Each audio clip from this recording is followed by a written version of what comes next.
Okay, so lightning talk. Put a schema on it. So that's it. No, I'm kidding. So for 5 minutes, I want to take you from closure to Objective-C, and unfortunately not back, with schema and schema client. So how many of you here have heard of schema? All right, so that's more than half. Oh, great. Cool. So how many of you guys have ever encountered, I'm not saying you guys wrote this code, but have encountered code like this, right? It's a tersely named function with a very precisely named arguments, right? Like counts, events, these are great names for variables. Evidently, this function is taking stuff up from event, doing stuff with it, is taking stuff out of counts.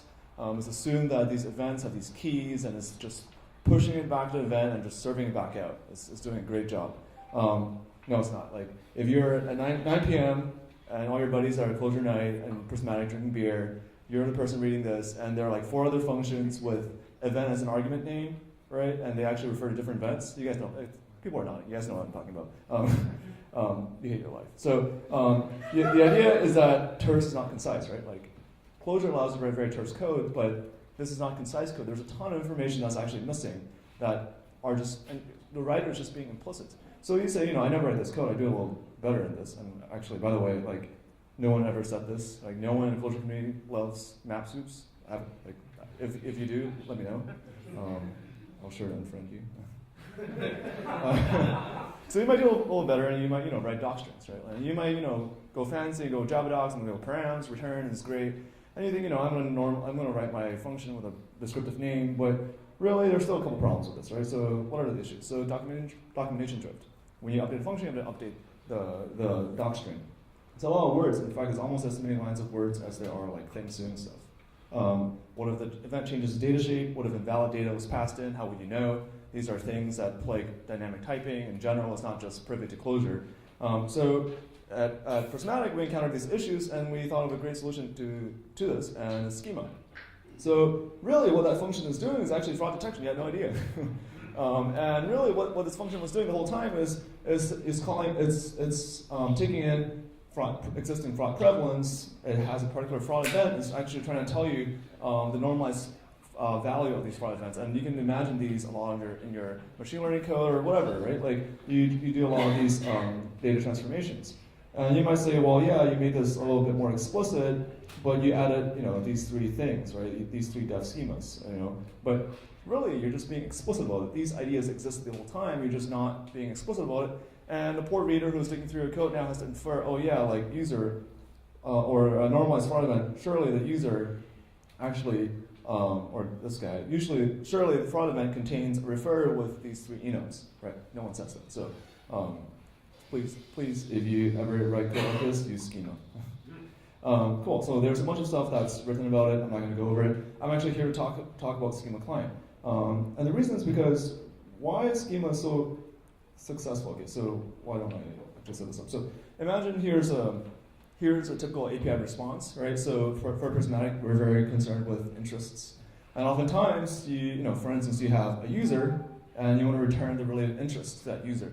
So this function takes in a user, and it returns a seek of interests, right? So pretty simple. And a user for now, which is a handle, and an interest consists of an ID, a title, and an image, right? Everyone knows what an interest is. You're all Prismatic users, hopefully. Cool. Great. So what's cool about this is that schema is just data, right? So this means I can do stuff like this. Not this. So user is just a map, right? In fact, if you go, class, right, this is just a map, right? So schema is literally just data. You can access it, play with it, just like you play with normal data. And so, that's like the end. Okay, so and so since it's data, and you guys just heard about how ARIA, just exposed the virtues of data-oriented programming. Because data, because of Pokemon iconicity, and all these things that you hear about Lisps in general. What you can do is actually take that schema, analyze it very easily, and emit Objective-C code, right? So I'll tell you why this is a good idea in a second, but just bear with me here. So you can actually, for instance, do this.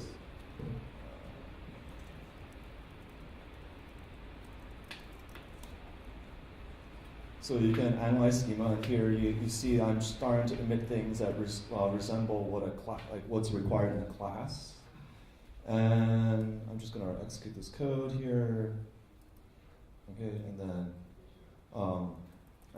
cool part is this actually generates Objective-C classes for me, like this.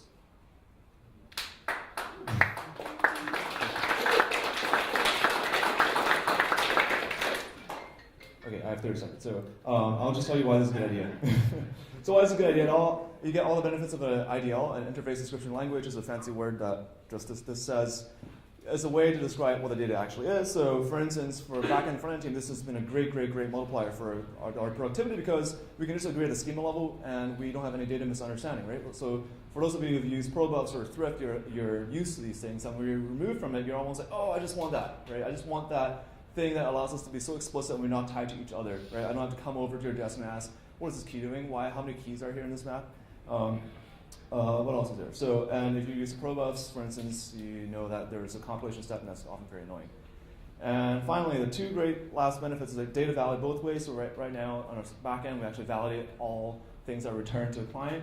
So schema is not just annotation. You can actually verify input and output. It's actually a very big thing. And lastly, what's also very cool is that it's just plain JSON over the wire. Right, so there's no, ideally you can also serialize it, but right now it's very simple. It plugs in very nicely to what you have with the current backend front end, and that's it. So if, just to wrap up, use schema, and you can also use it to generate other stuff. So, cool.